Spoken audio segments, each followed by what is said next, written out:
नमस्कार, मेरा नाम है नीतीश शर्मा और आज हम अपनी सीरीज जिसमें हम आजादी से लेकर अब तक के भारत के बारे में बातें करते हैं, उस सीरीज में हम आज भारत के जो बेस था भारत का कॉन्स्टिट्यूएंट असेंबली जिसमें हमारा संविधान का गठन हुआ उसके बारे में विस्तार से चर्चा करेंगे।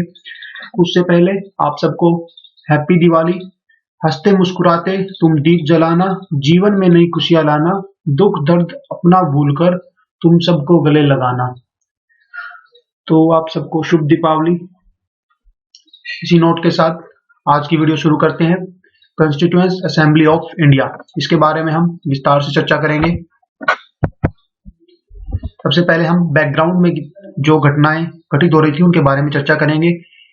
कॉन्स्टिट्यूएंट असेंबली का जो आइडिया है वो सबसे पहले 1934 में एम.एन. रॉय ने सबके सामने रखा था, ब्रिटिशर के सामने और कांग्रेस के सामने रखा था। कांग्रेस ने इस डिमांड को 1935 में मान लिया था और इसको एक ब्रिटिश सरकार के सामने एक ऑफिशियल डिमांड के रूप में रखा था, क्योंकि कांग्रेस जो उस वक्त की सबसे बड़ी पार्टी थी और भारत को पूरे संपूर्ण भारत को रिप्रेजेंट करती थी। और ब्रिटिशर ने इसे 1940 में जब अगस्त ऑफर आया उस दौरान इसको एक्सेप्ट किया और यह माना कि एक कॉन्स्टिट्यूएंट असेंबली का गठन किया जाना चाहिए।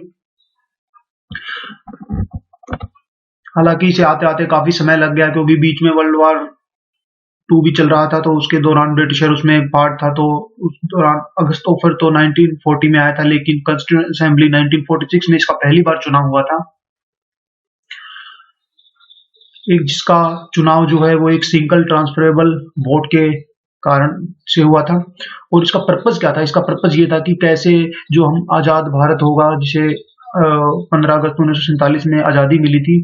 आजादी हालांकि 1947 में मिल गई थी, लेकिन जो हमारा संविधान था या फिर ये कहे कि जो हमारा एक गणतंत्र देश जो बना था वो 1950 में बना था। 26 जनवरी को जब हमारा जो संविधान था उसको अडॉप्ट किया गया था भारत के द्वारा। कुछ की फैक्टर्स हैं जो कॉन्स्टिट्यूएंट असेंबली से जिनका संबंध है। कॉन्स्टिट्यूएंट असेंबली जब पहली बार बनी थी तो इसमें लगभग 389 सदस्य थे।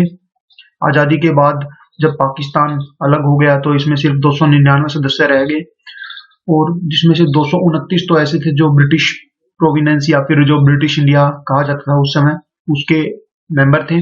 और इसके अलावा जो 70 आदमी थे वो प्रिंसली स्टेट थी, जो विभिन्न प्रिंसली स्टेट थी, जैसे भूटान हो गई, हैदराबाद इत्यादि से उनका संबंध था।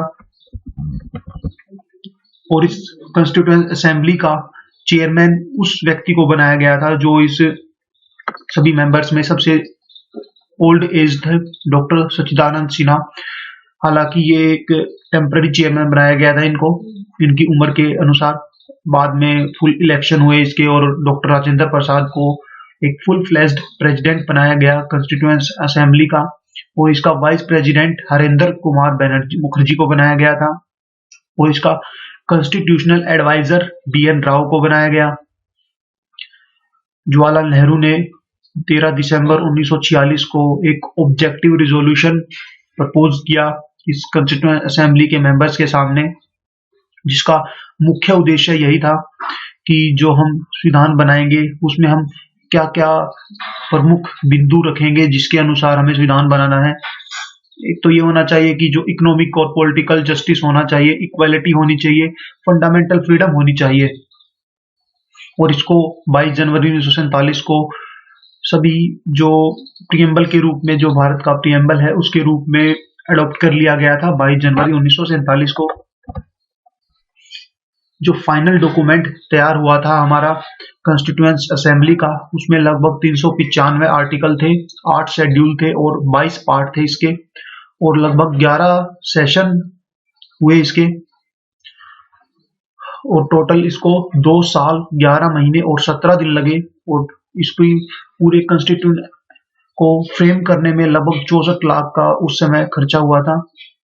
और इसका जो ड्राफ्ट है वो जनवरी 1948 में तैयार किया गया था, बी.आर. अम्बेडकर के द्वारा इसका ड्राफ्ट तैयार किया गया था, जिसके लिए फीडबैक लिए गए थे भारत के विभिन्न प्रांतों से, लोगों से फीडबैक लिए गए थे। लगभग 8 महीने यह फीडबैक का काम चला था। उसके बाद ड्राफ्ट पब्लिश किया गया था जनवरी 1948 में। कॉन्स्टिट्यूएंट असेंबली का जो लास्ट सेशन हुआ था वो 14 से 26 नवंबर 1949 में हुआ था। इसके बाद जो अंतिम तिथि थी 26 नवंबर को इसको पास कर दिया गया था, और हालांकि अडॉप्ट इसको 26 जनवरी 1950 को किया गया था।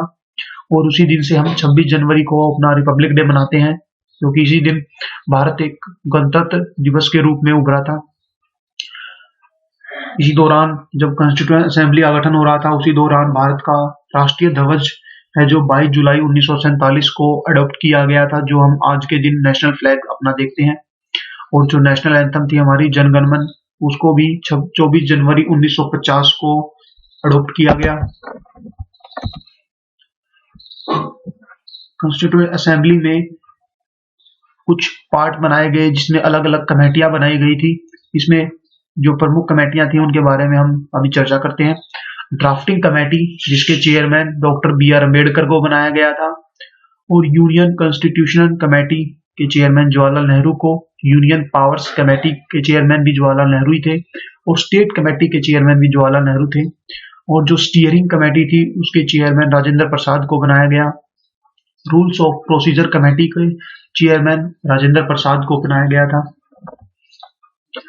प्रोविंशियल कॉन्स्टिट्यूशन कमेटी के चेयरमैन सरदार वल्लभ भाई पटेल को बनाया गया। और फंडामेंटल राइट सब कमेटी के चेयरमैन आचार्य कृपलानी को बनाया गया। माइनॉरिटी राइट सब कमेटी के चेयरमैन HC मुखर्जी को बनाया गया था। कई बार डायरेक्ट पेपर में चेयरमैन का नाम पूछ लिया जाता है कि इस कमेटी के चेयरमैन कौन थे, तो इसलिए काफी इंपॉर्टेंट हो जाते हैं। Excluded and partially excluded area committee के चेयरमैन AV ठक्कर को बनाया गया था। और जो नॉर्थ ईस्ट ट्राइबल एरिया है और जो असम आता है, उस समय लगभग पूरे नॉर्थ ईस्ट को असम के नाम से ही जाना जाता था, उसके चेयरमैन बनाया गया था गोपीनाथ बरदोली को। हालांकि जब ये कॉन्स्टिट्यूएंट असेंबली संपूर्ण रूप से तैयार हो गई थी, इसका काफी क्रिटिसिज्म भी हुआ था विभिन्न विभागों के द्वारा। माना गया था कि इसको बनाने में काफी समय लग गया। हालांकि जिस तरीके से हमारा देश है, काफी विविधता है यहाँ पर, तो उसके लिए समय तो लगना ही था, क्योंकि एक इतने बड़े नेशन के लिए एक संविधान तैयार करना जिससे सभी लोग खुश हों, तो उसके लिए समय तो लगेगा ही। इसके अलावा ये भी क्रिटिसिज्म हुआ था कि ये एक सोवर्जियन बॉडी नहीं है, इसको ब्रिटिशर के द्वारा बनाया गया है, जबकि ये एक फुल फ्लेज्ड इंडिपेंडेंट बॉडी थी। और इसकी लैंग्वेज को लेकर भी क्रिटिसाइज हुआ कि इसकी जो लैंग्वेज इसमें कॉन्स्टिट्यूशन में लिखी गई है वो काफी कॉम्प्लिकेटेड है, एक आम नागरिक के समझ में आने के लायक नहीं है।